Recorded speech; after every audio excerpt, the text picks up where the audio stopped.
the buck. Now racing through some of what's happening. We see the dollar back up today because of this Korea situation. Obviously, North Korea is a horrible hereditary dictatorship under Kim Jong-il and now Kim Jong-un, his secretive son. But now North Korea admits in Reuters they were doing drills and firing artillery into a questionable area that North Korea claims. Now North Korea has bombarded an island in the south, killing and maiming quite a few people. The South Korean president says they're preparing to strike the North. The North is talking about annihilating the South. And then I have this RAND Corporation report. RAND lobbies Pentagon for start of war to save U.S. economy. I think back to NATO stirring stuff up with Russia on 888. I have the Obama advisor telling the Financial Times of London, bottom line here is Americans don't believe in President Obama's leadership. Robert Shapiro said he has to find some way between now and demonstrating that he is a leader who could command confidence. And short of a new 9/11 or Oklahoma City, I can't think of how he can do that. We also have neocon leaders telling Obama to attack Iran or start a war. So we see a lot of hype out there to start some type of war or stir one up to boost the dollar and keep this Ponzi scheme going. Your geopolitical take on that, Congressman? Yeah, it really is frightening when you hear people in our administration or outside the administration literally advocating war as a way to get out of an economic crisis, which is just insane talk.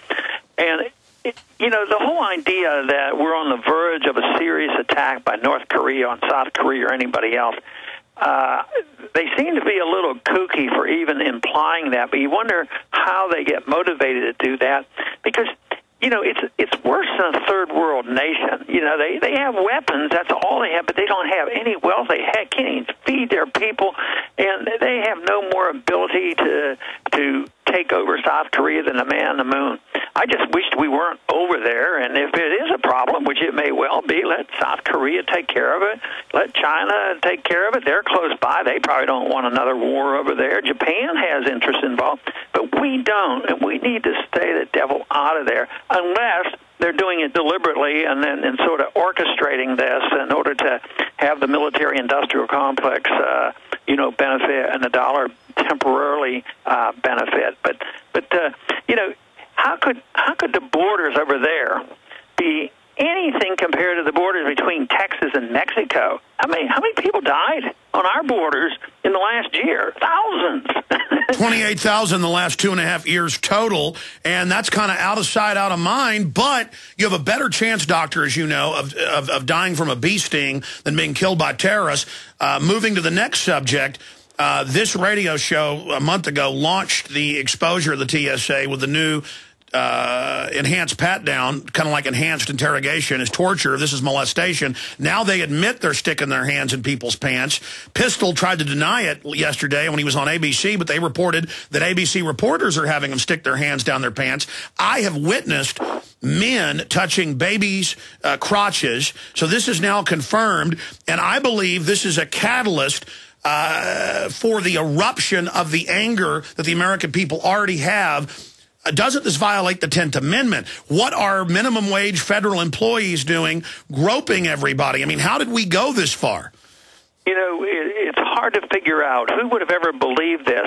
And the other day when I introduced my legislation to deal with this, I said, I worry about the foreign policy, the spending, the Federal Reserve, our debt, and the whole mess, which are huge. But this one addresses something else. This one is just such an affront, so much out in the open, in government being so bold as to maul us in public and say they're doing it for our interest. If we tolerate this, there's something wrong with us. I mean, something wrong with it. It's almost like it's probably not fair to say this because so many people don't deserve it. We deserve, some of this stuff if we don't do something about it, and hopefully the American people will do something. They'll eventually have to boycott the airlines or whatever, or throw more of the bums out. Maybe the Congress will get off their duff and do something in January and insist that we rein in the TSA. Congressman, a month ago, just with my own common sense, I said this new enhanced pat-down is meant to harass people into accepting the naked body scanners that Chertoff and others are openly making money out of. Now, Atlantic Monthly has talked to the TSA. They admitted that, yes, we want to intimidate people. So this is an act of harassment or sexual terrorism, in my view, and they admit it. Shouldn't there be congressional hearings about this? I mean, the method to the madness, if government can set the precedent to put its hands down your pants or remove a urology or colostomy bag, and they are doing this, that's confirmed, or to strip down 5-year-olds in full view. It reminds me of the Nazis. They started out with papers, please, in 33. By 40, it was stripping women down with babies and running them into pits and shooting them in the back of the head. We have the film footage of that. I mean, this is clearly to dominate us and to break our will, but I think they've gone one step too far. I think they've triggered the sleeping giant. Yeah, let's hope so. It seems that way. Showing our papers, we've capitulated on that a long time because we show our Social Security number and our driver's license and the whole work. No matter what we do, get a job or buy something, they usually want those numbers. But now they want the government to show them our genitalia, and they want to take pictures of us and put their hands into our pants and all that. So that's hopefully enough to wake the people up. And what I think is great, we complain a lot about the Main Street media, and they haven't been very friendly to us. But there's been a lot of good pictures on all the TV stations, because it's been so abusive.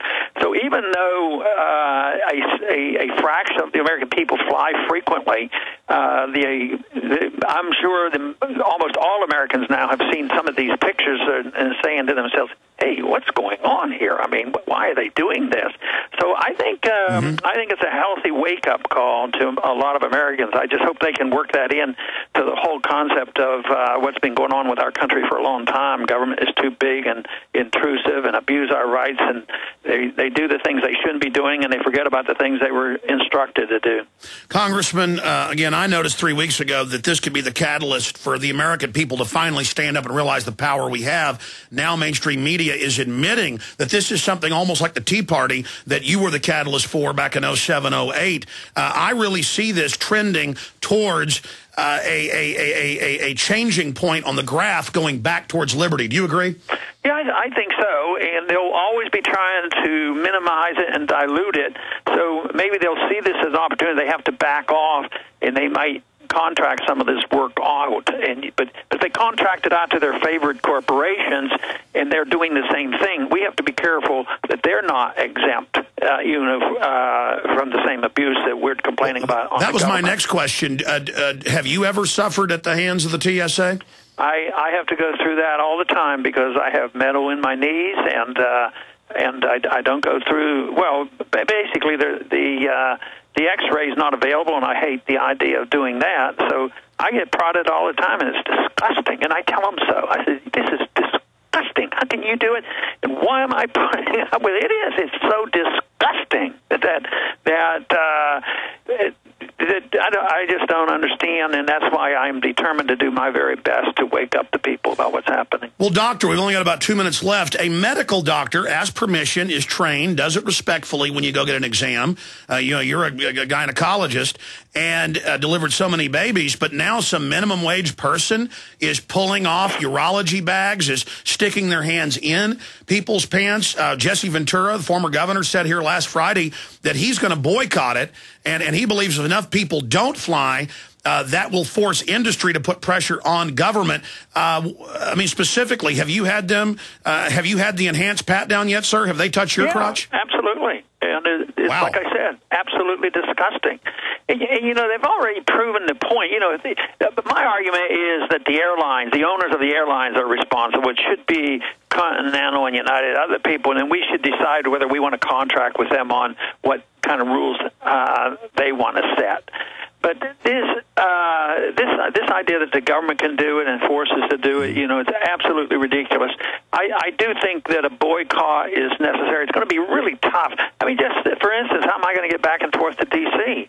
But there's a lot of alternatives for a lot of other people. Quit flying. If I have to go 500 miles, I'm driving. I'm not gonna get on that airplane unless I really have to. But I'm gonna be doing everything conceivable to try to change these rules because they aren't making us safer. They're not better for us. It's just to enhance the power of the state, intimidate us, and it will stop if the American people wake up. So you're supporting, you are supporting folks that are boycotting when they can. Yeah, I've said that on the House floor that's a good idea, even though can't do it. It might not solve it, and it's going to handicap. It's going to mess people up. But that's what civil disobedience is all about. Because I don't want to go the next step and use violence, and we should stand up and say enough is enough. Well, liberty is rising in the face of tyranny. Last question in 60 seconds: what does the victory of Rand Paul to the U.S. Senate mean in the face of the mainstream media's full demonization, full lies? They pulled out the stops at a level they've never even done to you, in my opinion, and he still won. When Clinton came and campaigned against him, his numbers went up. What does this mean that they failed in their demonization? Does that signify the shift from the dominant old line media now being the dinosaur media? I think so. I think it means that liberty's alive and well, and even though we get down on a few occasions when things get bad, but the number of people that are on our side now are very, very large, and that to me is very encouraging. But we still have a lot of work to do to make sure that those who are going to Washington know exactly what they're supposed to be doing and that they stick to their guns. Is Carol proud? She is. She's very pleased, and we'll see Rand here at Christmas time. And you're going to be working with him now coming up. Yeah, we talk. Amazing. A great senator and a great House member. Congressman, have a great Thanksgiving. God bless you. All right. There he goes, ladies and gentlemen. Congressman Ron Paul. We went a few minutes into that network break so we can continue. Well, that's breaking news. Ron Paul has been groped by the TSA. I'm really glad that I brought that question up to him and that he is supporting Governor Ventura in his actions. Very, very powerful information on that front with Congressman Ron Paul. And other breaking news, you heard Ron Paul saying that there is a possibility this could be a staged provocation by the military-industrial complex with the lunatics, prodding the lunatic asylum that is North Korea. To prop up the dollar. He agreed with my analysis that has to be looked at. My gut tells me that our real resident expert, Wayne Madsen, who's always got the Washington sources, I know he's been on the phone all morning, formerly worked with the Navy in submarine warfare, then for the NSA. He's going to be joining us, a real expert on the situation with North Korea and Kim Jong-il and his demonic son, Kim Jong-un. So that is coming up in about 35 minutes. You're going to be technical, about 37 minutes from now. He will be on with us. We have Judge Andrew Napolitano popping in on the TSA, on the economy, on the police state, on the huge awakening that's happening at the start of the third hour as well on this live Tuesday transmission ahead of the busiest day in travel.